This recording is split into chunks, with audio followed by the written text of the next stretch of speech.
많은 분들이 발기부전과 단순한 성기능 저하를 혼동합니다. 발기부전이란 성관계를 위해 충분한 발기를 얻거나 유지하는 것이 지속적으로 어려운 상태를 말합니다.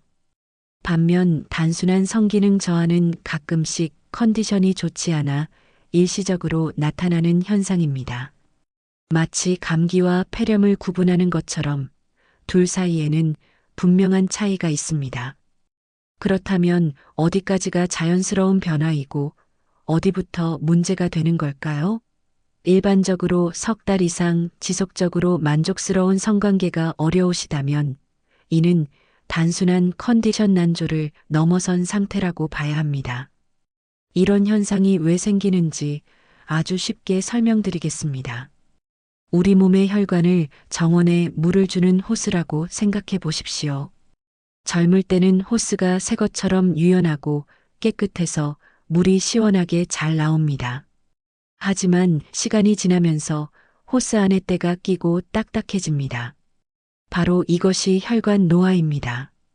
남성의 성기능은 충분한 혈류 공급이 핵심인데 혈관이 좁아지고 딱딱해지면 당연히 문제가 생기는 겁니다. 여기에 스트레스, 수면 부족, 잘못된 식습관이 더해지면 상황은 더욱 악화됩니다. 마치 이미 막힌 하수구에 더 많은 찌꺼기를 붓는 것과 같습니다. 하지만 이것이 단순한 부부간의 불편함으로 끝나지 않습니다.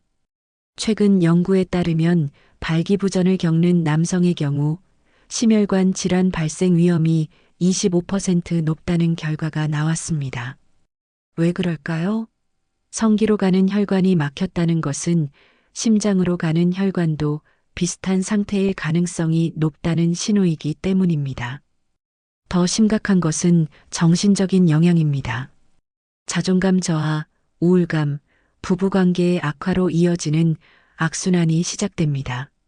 실제로 발기부전을 겪는 남성 중 60% 이상이 우울 증상을 경험한다는 통계도 있습니다. 나이가 들수록 이런 문제는 더욱 심각해집니다.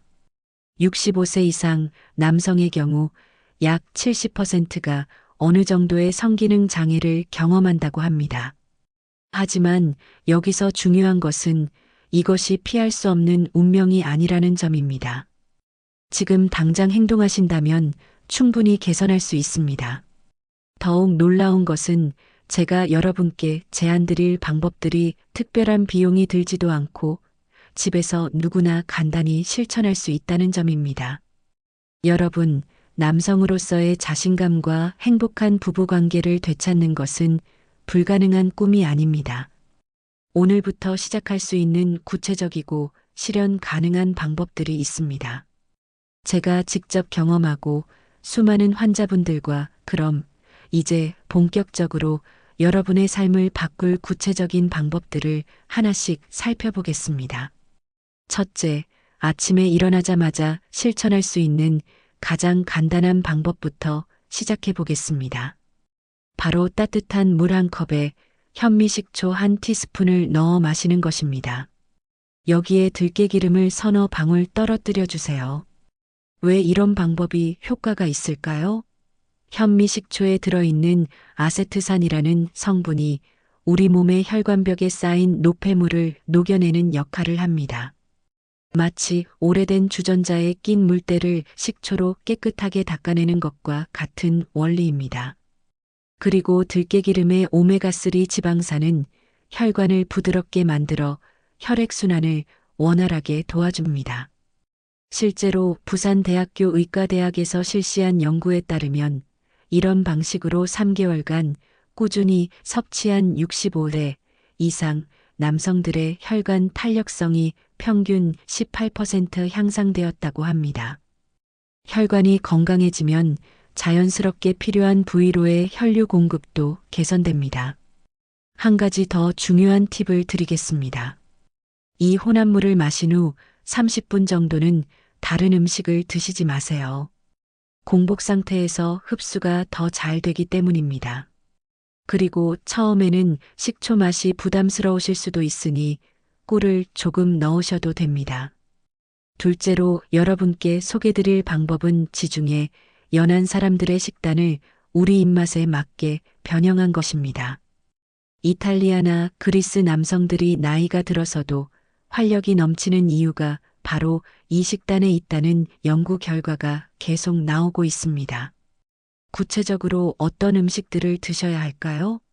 먼저 굴과 새우 같은 해산물을 일주일에 3번 정도 드시기 바랍니다. 굴에는 아연이 풍부한데 이 아연이 남성 호르몬 생성에 직접적으로 관여합니다. 마치 자동차 엔진에 좋은 기름을 넣는 것과 같다고 보시면 됩니다. 그리고 호두, 잣, 아몬드 같은 견과류를 매일 한 줌씩 드세요. 이때 중요한 것은 소금에 절이지 않은 생견과류를 선택하는 것입니다. 견과류에 들어있는 아르기닌이라는 성분이 혈관을 확장시키는 역할을 하거든요. 고등어, 삼치, 꽁치 같은 등푸른 생선도 일주일에 4번 이상은 드시길 권합니다. 이런 생선들의 풍부한 DHA와 EPA 성분이 혈액을 맑게 하고 염증을 줄여줍니다. 여기서 한 가지 더 추가하고 싶은 것은 올리브 오일입니다. 하지만 우리나라 사람들에게는 참기름이나 들기름이 더 친숙하죠. 들기름을 하루에 1숟가락 정도 샐러드나 나물에 뿌려 드시면 됩니다. 가열하지 말고 생으로 드시는 것이 영양소 파괴를 막는 방법입니다. 실제로 서울아산병원에서 진행한 연구를 보면 이런 식단을 6개월 이상 유지한 70대 남성들의 83%가 전반적인 활력 증진을 경험했다고 보고되었습니다. 특히 아침에 일어날 때의 컨디션이 눈에 띄게 좋아졌다는 분들이 많았습니다. 음식을 드실 때 한 가지 더 기억하실 점은 천천히 드시는 것입니다. 빨리 먹으면 혈당이 급격히 올라가면서 혈관에 부담을 줍니다. 한 끼 식사를 적어도 20분 이상 걸쳐서 드시길 바랍니다. 이제 음식 외에도 몸 자체를 강화하는 방법들을 알아보겠습니다. 셋째로 말씀드릴 것은 많은 분들이 전혀 생각지 못했던 부분입니다. 바로 엉덩이 밑쪽 깊숙한 곳에 있는 근육들을 단단하게 만드는 것입니다. 이 근육들을 골반저근이라고 부르는데 마치 그물처럼 아래쪽을 받쳐주는 역할을 합니다. 혹시 소변을 참을 때 힘을 주는 부분이 어디인지 아시나요? 바로 그 부분이 골반저근입니다. 이 근육이 약해지면 소변 조절만 어려워지는 게 아니라 남성 기능에도 직접적인 영향을 미칩니다. 마치 펌프의 압력이 약해지면 물이 제대로 나오지 않는 것과 같은 원리입니다. 구체적으로 어떻게 해야 할까요? 가장 간단한 방법부터 알려드리겠습니다. 의자에 편안하게 앉으신 상태에서 소변을 참는 것처럼 아래쪽 근육에 힘을 주세요. 5초간 꽉 조였다가 5초간 풀어주는 것을 한 세트로 합니다. 이걸 10번씩 하루에 5번 반복하시면 됩니다. 처음에는 어떤 근육에 힘을 줘야 하는지 잘 모르실 수도 있습니다. 그럴 때는 소변을 보다가 중간에 멈춰 보세요. 그때 사용하는 근육이 바로 우리가 단련해야 할 근육입니다. 단, 이 연습은 처음 근육을 찾을 때만 하시고 평상시 운동은 화장실이 아닌 다른 곳에서 하시기 바랍니다. 연세대학교 의과대학에서 72세부터 81세까지의 남성 200명을 대상으로 연구한 결과 이런 운동을 6개월간 꾸준히 한 그룹이 그렇지 않은 그룹보다 전반적인 만족도가 76% 높게 나타났습니다. 이 운동의 놀라운 점은 언제 어디서나 할 수 있다는 것입니다. 버스를 기다리면서도 텔레비전을 보면서도 심지어 누워서도 할 수 있습니다. 아무도 모르게 조용히 할 수 있어서 부담도 없습니다. 넷째로 말씀드릴 것은 숨 쉬는 방법을 바꾸는 것입니다. 대부분의 사람들이 얕고 빠르게 숨을 쉬는데 이것이 우리 몸에 스트레스를 주는 주요 원인 중 하나입니다.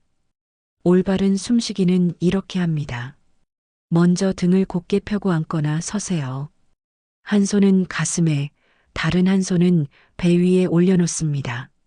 이제 코로 천천히 숨을 들이마시는데 이때 가슴의 손은 거의 움직이지 않고 배 위에 손만 올라가야 합니다.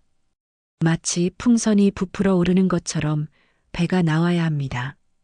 들이마실 때는 넷을 세고 잠깐 참을 때는 둘을 세고 내쉴 때는 여섯을 세세요. 이 비율이 중요합니다. 내쉬는 시간이 들이마시는 시간보다 길어야 우리 몸이 긴장을 풀 수 있습니다. 왜 이런 호흡이 도움이 될까요? 깊게 숨을 쉬면 우리 몸의 부교감신경이 활성화됩니다. 부교감신경은 몸을 편안하게 만드는 신경인데 이 신경이 활발해지면 혈관이 넓어지고 혈압이 안정됩니다. 또한 스트레스 호르몬인 코르티솔 분비가 줄어들어 전반적인 컨디션이 좋아집니다. 삼성서울병원에서 실시한 연구에 따르면 이런 호흡법을 하루에 15분씩 2개월간 실시한 남성들의 92%가 수면의 질이 개선되었다고 보고했습니다. 그리고 수면이 좋아지면 자연스럽게 남성 호르몬 분비도 정상화됩니다. 이 호흡법을 언제 하는 것이 가장 좋을까요? 저녁 식사 후 1시간 정도 지나서 하시면 됩니다. 특히 잠자리에 들기 전 10분 정도 이런 호흡을 하시면 깊은 잠에 빠질 수 있습니다. 처음에는 어색하더라도 일주일 정도 지나면 자연스럽게 몸에 익숙해집니다. 다섯째로 강조하고 싶은 것은 밤에 자는 시간과 방법을 완전히 바꾸는 것입니다. 많은 분들이 잠을 그냥 피로를 푸는 시간 정도로 생각하시는데 실제로는 우리 몸이 가장 중요한 호르몬들을 만들어내는 황금 시간입니다. 밤 10시부터 새벽 2시 사이에 우리 몸에서는 성장 호르몬과 테스토스테론이라는 남성 호르몬이 가장 활발하게 만들어집니다. 마치 공장에서 야간 작업을 하는 것과 같습니다. 그런데 이 시간에 깨어 있거나 얕은 잠을 자면 이런 소중한 호르몬들이 제대로 생산되지 않습니다. 구체적으로 어떻게 해야 할까요? 먼저 잠자리에 드는 시간을 고정하세요. 매일 밤 9시 30분에는 침실로 들어가는 습관을 만드시기 바랍니다. 처음에는 잠이 안 와도 상관없습니다. 몸이 리듬을 익히는 것이 중요합니다. 그리고 잠자리에 들기 2시간 전부터는 스마트폰과 텔레비전을 완전히 끄세요. 이런 화면에서 나오는 파란빛이 우리 뇌를 계속 깨어있게 만듭니다. 마치 한낮에 태양빛을 직접 받는 것과 같은 효과를 내거든요. 대신 침실을 최대한 어둡게 만드세요.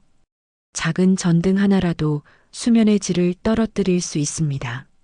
암막 커튼을 설치하거나 눈가리개를 사용하는 것도 좋은 방법입니다. 온도도 중요합니다. 침실 온도는 18도에서 20도 사이로 유지하세요. 너무 덥거나 추우면 깊은 잠에 들기 어렵습니다. 우리 몸이 잠들 때는 체온이 자연스럽게 내려가는데 방이 너무 따뜻하면 이 과정이 방해받습니다.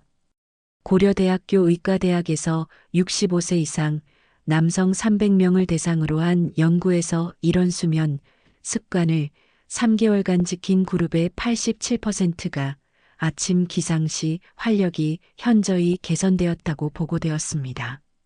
마지막으로 가장 중요한 것을 말씀드리겠습니다. 6번째이자 모든 변화의 핵심이 되는 부분입니다. 바로 마음과 마음이 만나는 순간들을 되찾는 것입니다. 많은 분들이 신체적인 변화에만 집중하시는데 정작 가장 큰 힘은 서로를 바라보는 눈빛에서 나옵니다. 77세 박성호 씨의 이야기를 들어보세요. 이분은 제가 앞서 말씀드린 방법들을 모두 실천하셨지만 정작 가장 큰 변화가 일어난 건 아내와의 관계에서였습니다. 오랫동안 서로 말을 아껴하며 지내던 부부가 다시 대화를 시작한 것입니다. 구체적으로 무엇을 하셨을까요? 매일 저녁 식사 후 30분씩 함께 산책을 시작했습니다. 처음에는 별다른 대화 없이 그냥 나란히 걸었습니다. 하지만 일주일이 지나면서 자연스럽게 하루 있었던 일들을 나누기 시작했습니다. 그리고 매주 토요일에는 둘만의 시간을 만들었습니다. 영화를 보거나 카페에서 차를 마시는 간단한 데이트였습니다. 50년을 함께 살아온 부부에게 데이트라는 말이 어색하게 들릴 수도 있지만 이런 작은 변화가 놀라운 결과를 가져왔습니다. 가장 중요한 것은 서로의 눈을 바라보며 대화하는 시간을 늘린 것입니다. 식사할 때도 텔레비전을 끄고 마주 앉아 이야기를 나눴습니다. 처음에는 어색했지만 점점 젊었을 때의 감정들이 되살아났다고 하십니다. 또 하나의 중요한 변화는 감사 인사를 자주 표현하기 시작한 것입니다. 아침에 일어나서 고맙습니다라고 말하고 밤에 잠자리에 들 때도 오늘도 수고했어요 라는 말을 빠뜨리지 않았습니다. 서울대학교 심리학과에서 실시한 연구에 따르면 이런 감정적 소통이 개선된 부부들의 경우 남성의 스트레스 호르몬 수치가 평균 42% 감소했다고 합니다. 스트레스가 줄어들면 자연스럽게 모든 신체 기능이 향상됩니다. 작은 스킨십도 중요합니다. 손을 잡고 걷거나 어깨를 가볍게 토닥이는 것만으로도 옥시토신이라는 행복 호르몬이 분비됩니다. 이 호르몬은 혈압을 낮추고 면역력을 높이는 효과가 있습니다. 박성호 씨는 이렇게 말씀하셨습니다. 몸의 변화는 한 달 만에 느꼈지만 진짜 행복은 아내와 다시 웃으며 대화할 수 있게 된 후에 찾아왔어요. 지금까지 말씀드린 내용들을 한 번 더 정리해 보겠습니다. 첫째, 아침에 일어나자마자 따뜻한 물에 현미식초 한 티스푼과 들깨기름 서너 방울을 넣어 드시는 것입니다. 이것만으로도 혈관이 깨끗해지고 혈액순환이 개선됩니다. 둘째, 굴과 새우 같은 해산물, 견과류, 등푸른 생선, 그리고 들기름을 꾸준히 섭취하는 지중해식 식단으로 바꾸는 것입니다. 이런 음식들이 우리 몸에 필요한 영양소를 공급해 줍니다. 셋째, 골반적인 운동을 통해 아래쪽 근육을 강화하는 것입니다. 5초간 조였다가 5초간 풀어주는 동작을 하루에 5번씩 반복하시면 됩니다. 넷째, 복식 호흡으로 스트레스를 줄이고 몸을 편안하게 만드는 것입니다. 배로 숨을 쉬면서 넷을 세며 들이마시고 6을 세며 내쉬는 방법입니다. 다섯째, 밤 9시 30분에는 침실로 들어가 규칙적인 수면 패턴을 만드는 것입니다. 잠자리 들기 2시간 전부터는 스마트폰을 완전히 끄시기 바랍니다. 여섯째, 배우자와의 감정적 소통을 늘리고 함께하는 시간을 만드는 것입니다. 매일 30분씩 산책하고 서로의 눈을 바라보며 대화하는 시간을 늘리세요. 이 6가지 방법들은 모두 집에서 비용 부담 없이 실천할 수 있는 것들입니다. 더 중요한 것은 나이와 상관없이 언제든 시작할 수 있다는 점입니다. 78세에 변화를 시작한 이강호 씨처럼 83세인 저 역시 지금도 이런 습관들을 꾸준히 유지하고 있습니다. 변화의 늦은 나이란 없습니다. 중요한 것은 오늘부터 시작하는 용기입니다. 제가 알려드린 6가지 중에서 하나만 골라 오늘부터 시작해 보세요. 가장 쉬운 것부터 시작하셔도 좋습니다. 예를 들어 오늘부터 아침에 식초물을 마시겠습니다. 또는 오늘부터 잠자리 들기 2시간 전에는 스마트폰을 끄겠습니다라고 다짐해 보세요. 댓글로 남기면 본인의 다짐이 되고 다른 분들께도 용기가 됩니다. 혼자 시작하기 어려운 일도 여러분과 함께라면 더 쉬워집니다. 여러분의 댓글 하나하나가 같은 고민을 하고 계신 다른 분들께 희망이 되고 힘이 됩니다. 함께 시작해요. 나이는 숫자일 뿐입니다. 중요한 것은 지금 이 순간 변화하려는 마음입니다. 이런 소중한 정보가 더 많은 분들께 전해질 수 있도록 주변의 가족이나 친구들과도 공유해 주시길 바랍니다. 특히 비슷한 고민을 하고 계신 분들이 있으시다면 꼭 알려주세요. 작은 나눔이 큰 변화의 시작이 될 수 있습니다. 그리고 이 채널을 구독해 주시면 앞으로도 더 유용한 건강 정보들을 계속 전해드릴 수 있습니다. 건강한 노년을 위한 다양한 정보들을 준비하고 있으니 많은 관심 부탁드립니다. 마지막으로 진심으로 여러분 모든 분들의 건강과 행복을 기원합니다. 오늘 이 시간이 여러분 삶의 새로운 출발점이 되기를 바라며 앞으로도 활기차고 당당한 하루하루를 보내시길 바랍니다. 여러분은 충분히 할 수 있습니다. 감사합니다.